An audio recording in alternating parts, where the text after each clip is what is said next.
پہاڑوں کے دامن میں ایک پرانا گاؤں ہے جس کا نام ہے کوہیزار۔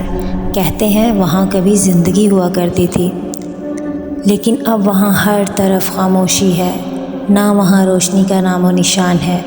لوگ وہاں جانے سے بہت ڈرتے ہیں۔ وہاں ایک بہت پرانا اور بہت بڑا چنار کا درخت ہے۔ کبھی اس گاؤں میں بہت خوبصورت زندگی ہوا کرتی تھی۔ لوگ بہت خوشحال زندگی گزار رہے تھے، ہر طرف خوشی تھی، لوگ بہت خوشی سے یہاں رہ رہے تھے۔ یہ ایک بہت پرانا کنواں ہے جہاں سے لوگ پانی بھرتے تھے اور ان کے بچے وہاں ان کے ساتھ کھیلتے تھے۔ لوگ اسی پانی سے کھیتی باڑی کرتے تھے۔ پھر اچانک پورے گاؤں میں سنسناہٹ چھا گئی، ہر طرف موت کی آہٹ ہے۔ کہتے ہیں یہ ایک 50 سال پرانا درخت ہے جہاں پر جنات کا مسکن ہے۔ یہاں پر کوئی بھی جانے سے بہت زیادہ ڈرتا ہے اور اس طرف کوئی نہیں جاتا۔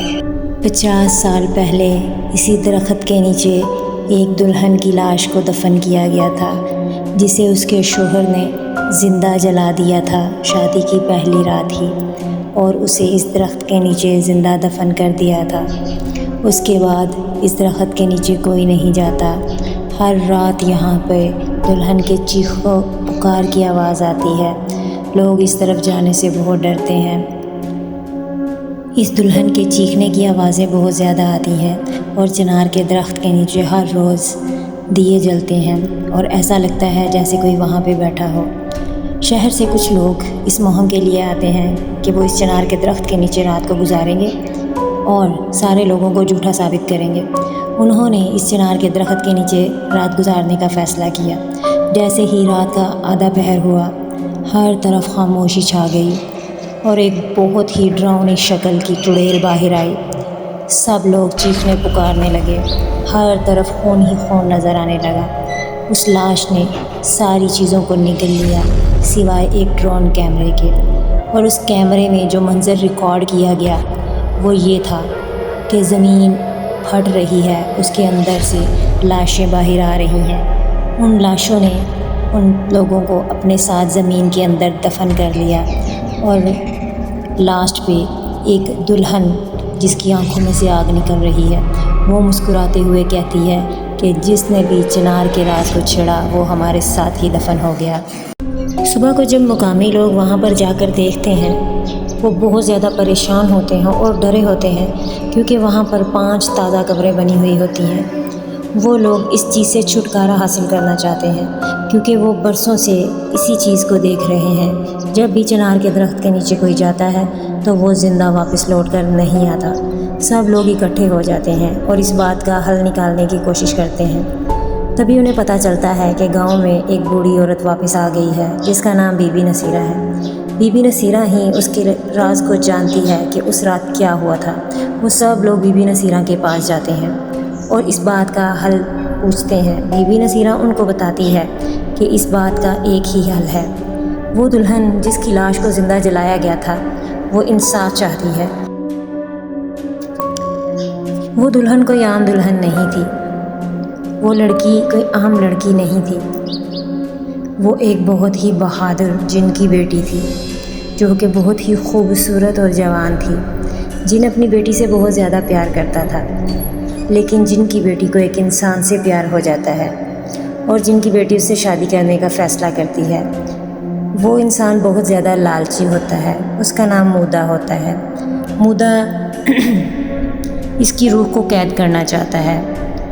مودا اس سے شادی کر لیتا ہے، لیکن شادی کی رات ہی اپنی بیوی کی روح کو قید کرنے کی کوشش کرتا ہے، لیکن وہ چڑیل کی شکل اختیار کر لیتی ہے تو وہ اسے زندہ جلا دیتا ہے۔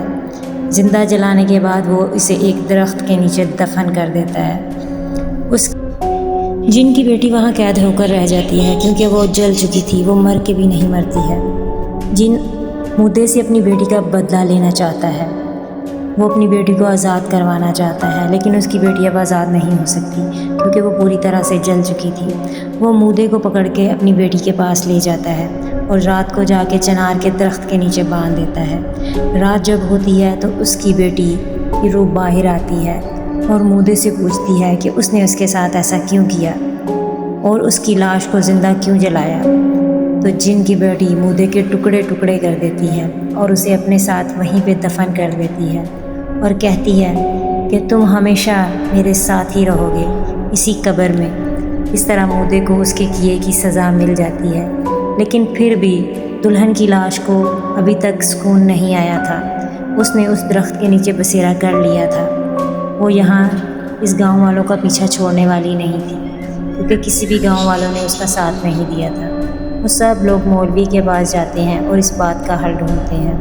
مولوی کہتا ہے کہ اس کا ایک ہی حل ہے کہ جہاں پر اس کی لاش کو دفن کیا گیا تھا زندہ جلا کر، اسے نکال کر اس کی تدفین کہیں اور کر دی جائے تاکہ اس کی روح کو سکون آ جائے، اور قرآن خوانی کروائی جائے تاکہ وہ ٹھیک ہو جائے۔ بہادر لوگ جاتے ہیں، جا کے چنار کے درخت کے نیچے کھڈا کھودتے ہیں۔ جب دیکھتے ہیں تو وہاں پر دلہن کا دوپٹہ، اس کی ہڈیاں اور کچھ راکھ پڑی ہوتی ہے۔ وہ لوگ وہاں سے اٹھانے کی کوشش کرتے ہیں، لیکن جن اور چڑیلے ان کا راستہ روک لیتے ہیں۔ وہ بڑی مشکل سے ان چیزوں کو وہاں سے اٹھاتے ہیں اور اپنے ساتھ لے جاتے ہیں۔ ہر طرف چیخو پکار کا عالم تھا۔ بہت زیادہ چڑیلے اور جن بھوت ان کا راستہ روکنے کی کوشش کرتے ہیں، لیکن مولوی صاحب تلاوت شروع کرتے ہیں، اور تلاوت سننے کے بعد چڑیلوں کی تمام تر شکلیں غائب ہو جاتی ہیں، لیکن ایک دلہن کی لاش جو کہ چڑیل کی شکل اختیار کر کے سامنے آ جاتی ہے اور بی بی نصیرہ سے آ کے کہتی ہے کہ تمہاری وجہ سے مجھے انصاف ملا ہے۔ اور انسان بہت زیادہ لالچی ہوتے ہیں۔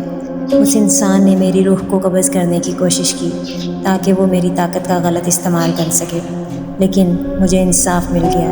یہ کہہ کے وہ روح آسمان کی طرف پرواز کر جاتی ہے، لیکن وہ 5 قبریں جن کے اوپر لکھا ہوا تھا کہ چنار کا راز کبھی سامنے نہیں آئے گا، ان کے اوپر لکھا جاتا ہے کہ جس نے چنار کا راز سامنے لانے کی کوشش کی وہ ہمیشہ زندہ رہیں گے۔ چنار کا درخت جہاں کبھی زندگی کے آثار نہیں تھے، اب وہ ایک ہرا بھرا کھیت بن چکا تھا۔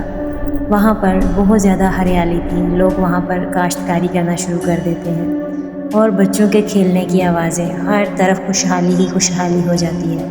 پیارے بچوں، اگر آپ کو چنار کے درخت کی کہانی پسند آئی ہو تو چینل کو لائک اور سبسکرائب کیجیے۔ آپ کے لائک اور سبسکرائب کرنے سے ہمیں موٹیویشن ملتی ہے۔